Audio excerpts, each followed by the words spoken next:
Hello दोस्तों, मैं Shiv Kumar Rai news source से वेब डेवलपमेंट कंसल्टेंट हूं और आपके स्टार्टअप की वेब प्रेजेंस सर्विस को बेहतर बनाने के लिए बहुत ही पैशनेट हूं।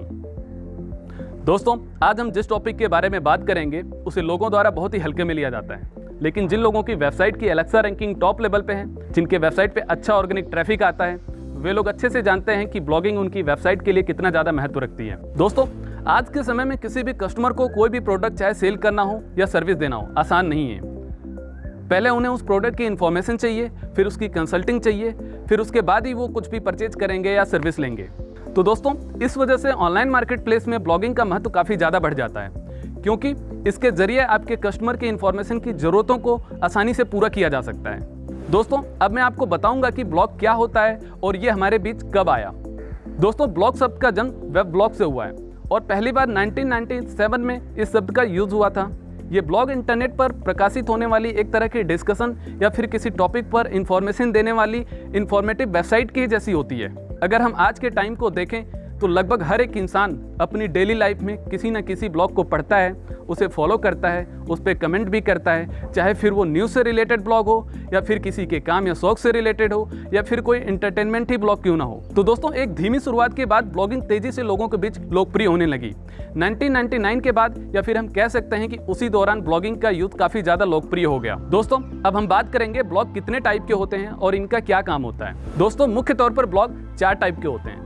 पहला है कोलैबोरेटिव ब्लॉग। इसे कॉर्पोरेटिव ब्लॉग या ग्रुप ब्लॉग भी कहते हैं। यह एक प्रकार का वेब ब्लॉग है जहां पर एक से ज़्यादा राइटर्स, जिन्हें ब्लॉगर्स कहा जाता है, उनके द्वारा ये पोस्ट लिखे जाते हैं और उन्हीं के द्वारा ये पब्लिश किए जाते हैं। ज़्यादातर कोलैबोरेटिव ब्लॉग किसी सिंगल थीम पर बेस्ड होते हैं, मतलब एक ही ऐसा टॉपिक जिस पर अलग अलग ब्लॉगर्स अपना अपना नज़रिया शेयर करते हैं। कोलैबोरेटिव ब्लॉग बड़े वर्ग के रीडर्स को अपनी ओर अट्रैक्ट करने में सक्षम है, क्योंकि यह पहले से ही मजे हुए ब्लॉगर्स का एक ग्रुप होता है जो मिलकर कोलैबोरेटिव ब्लॉग बनाते हैं और बड़े पैमाने पर रीडर को अपनी ओर खींचते हैं। दोस्तों, नंबर 2 है माइक्रो ब्लॉगिंग। ये ऐसे ब्लॉग होते हैं जिनमें अलग अलग प्रकार के डिजिटल कंटेंट जैसे कि टेक्स्ट, पिक्चर्स, लिंक, वीडियो इत्यादि एक ही ब्लॉग में पोस्ट किया जाता है।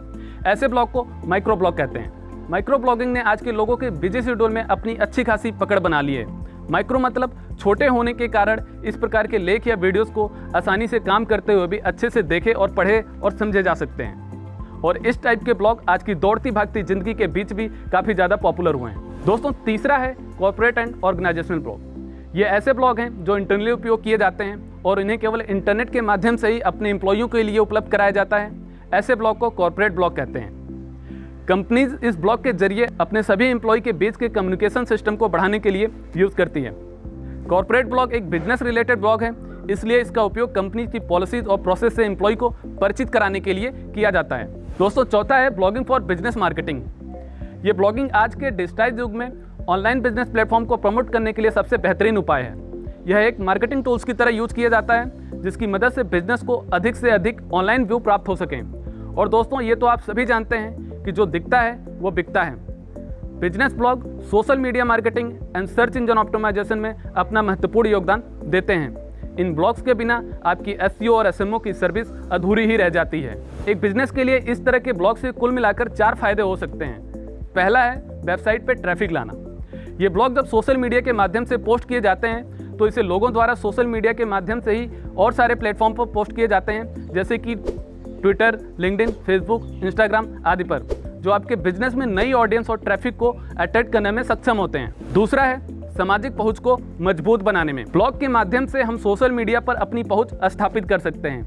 एक अच्छा ब्लॉग कंटेंट आपकी वेबसाइट पर मिलियन व्यूवर्स ला सकता है और उनको आपके बिजनेस को जानने और समझने का अच्छा मौका भी देता है। दोस्तों, तीसरा फायदा है आपकी ऑडियंस का ट्रस्ट बिल्ड करना। आपके लिखने का तरीका और आपके ब्लॉग का लेआउट या डिजाइन आपके ब्रांड के आवाज़ के रूप में बाहर निकल कर आता है और ये चीज़ें आपके ब्लॉग को बाकी अन्य लोगों के ब्लॉग से अलग करने में मदद करती है और इसके साथ ही आपके रीडर्स आपके साथ कनेक्टेड फील करने में सक्षम भी होंगे।